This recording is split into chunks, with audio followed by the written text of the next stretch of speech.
Assalamualaikum warahmatullahi wabarakatuh. Suara saya terdengar dengan jelas, kawan-kawan. Cukup acungkan jempol saja kalau terdengar dengan jelas, takutnya gangguan. Oke.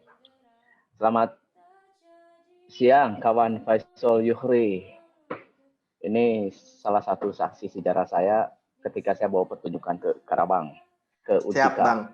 Dan Siap. gabung itu sebetulnya persahabatan kami bukan hitungan hari. Sejak 2003, kalau tidak salah, saya sudah berkenalan dengan teman-teman di gabung, terutama dengan kakak-kakak tingkat Anda atau ALB, saudara. Jadi pertemuan ini semacam tamasya reuni dengan kawan-kawan, dan saya dipertemukan dengan anggota baru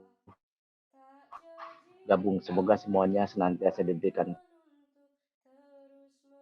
kesehatan dan akal yang waras. Lalu dia tuliskan. Jadi penulis itu dia gabungan dari berbagai macam pendekatan. Dia sebagai filsuf, dia sebagai cendekiawan, dia sebagai periset, dan dia juga sebagai pelaku. Nah, ramu itu semua. Karena tidak mungkin kita menuliskan satu rangkaian dialog tanpa kita tidak mengetahui bagaimana situasi yang terjadi yang tidak diangkat. Mustahil, itu pasti akan sedih. Tapi ini karya sastra, ini naskah drama yang harus mampu mengacak-acak, mengobrak-abrik perasaan pembaca, mengobrak-abrik perasaan penonton. Ini kan sastra, kekuatannya ada di imajinasi, kekuatannya ada di sudut pandang. Untuk menghidupkan karyamu, ini rumusnya nih, yang tadi saya sampaikan. Ada karya naskah drama yang kalian tulis, walaupun hanya 5 lembar, atau 10 lembar, atau 4 lembar lah sebagai naskah monolog, akan hidup jika kemudian dalam pertemuan mingguan itu dibahas dan diskusikan dengan teman-teman saya tergabung. Baik, saya akan berikan 2 kemungkinan.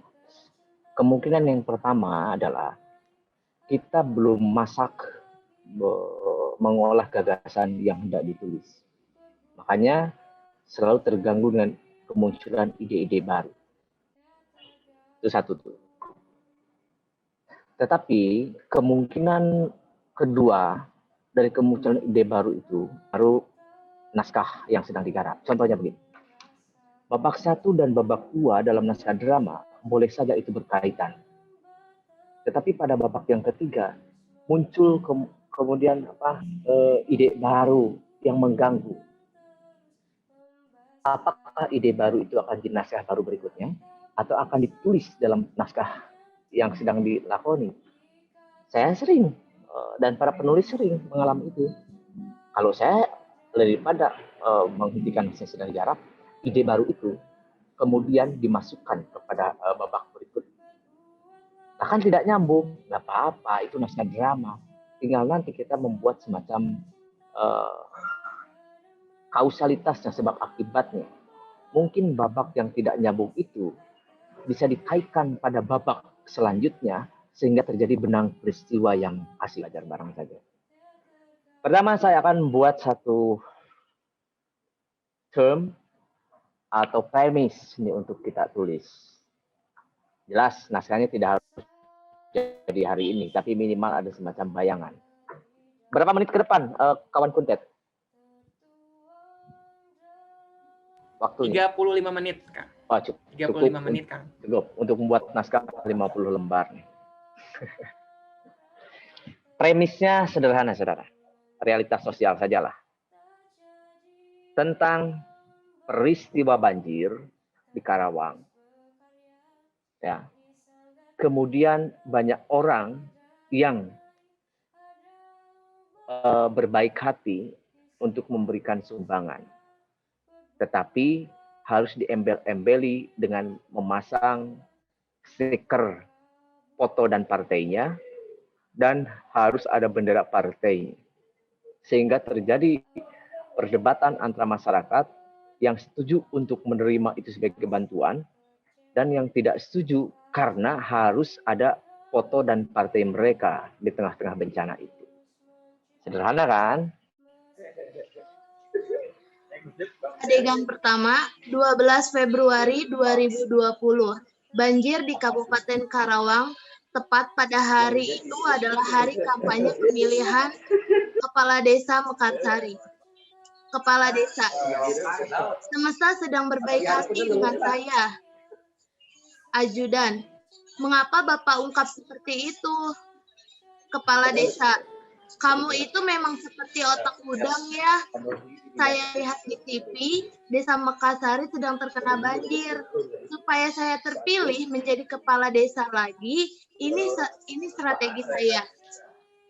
Ajudan, saya paham Pak, namun Bapak kenapa tidak ingin berdiri dari bangku Bapak?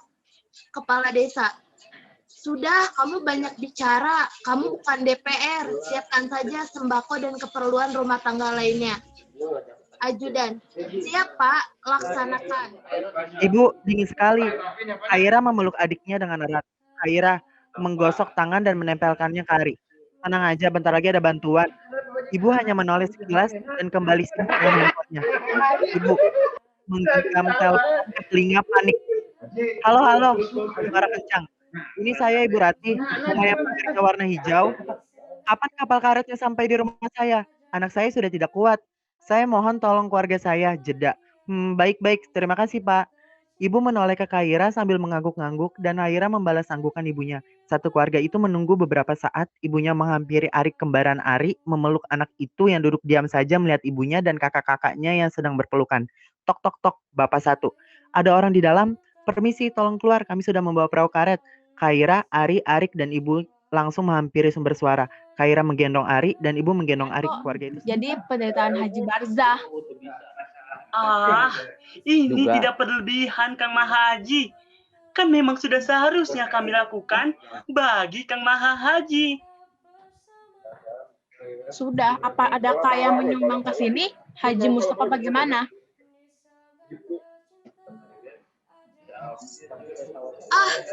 Dia pelit, Kepala Haji.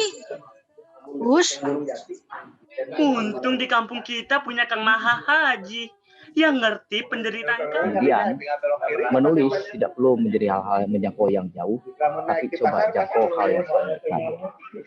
Kenali, akrabi setiap peristiwanya, lalu coba tuliskan. Saya tidak percaya seseorang dibekali dengan bakat, dan menulis itu bukan persoalan bakat.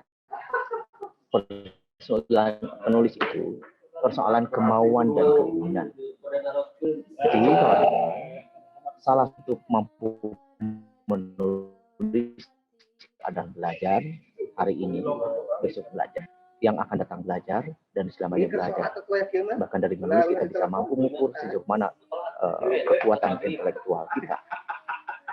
Proses yang paling penting dalam menulis, karena bukan bakat, adalah latihan. Sampai kapan latihan? Sampai hayat dari hayat yang badan sampai menuju yang lahat. Salam buat teman-teman teater gabung. Anda sudah masuk pada rumah gabung. Hidupkan gabung dengan karya-karya Anda. Hangatkan kekerabatan gabung, bukan dengan persoalan individu dan sentimentalitas, tapi dengan argumentasi dan karya. Selamat ulang tahun bagi teater gabung. Tetap hebat, tetap menjadi satu suar bagi teater-teater di Karawang, khususnya di Indonesia pada umumnya. Salam kalbu.